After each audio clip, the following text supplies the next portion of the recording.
Have you seen the trailer for X-Men First Class? It's ridiculous. The movie looks amazing, except for the fact that if you know anything about comic books, it doesn't make any sense at all.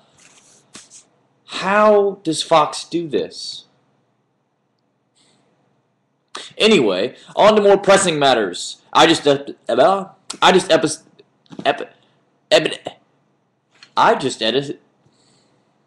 We're just going to forget that word. There's a new episode of Bags and Boards out now. Go check it out. And also, of course, I'll link First Class because I try to link anything I talk about. Let me know what viral video is interesting to you these days because I need new information. I need something new to watch. I need to know what you're watching so that I can get inside of your brain and, I don't know.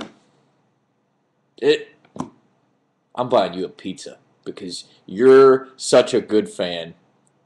Now, if all of you try to redeem this pizza at the same time, I may have to decline. But to make you feel better, I will buy you a pizza. Maybe. Sort of. Anyway. Earlier I went to McDonald's, and when I drove up, they requested that I come to the first window. So I drove around to the first window, the one with the number 1 above it. And there was nobody there. And I sat there for a second, and a car pulled up behind me, and there was a car sitting at the second window, the one with the number 2 above it. And I assumed that the stupid person who asked me to drive around considered the second window with the number 2 above it the first window because that's the one they were at. But it's not, because it has number 2 above it.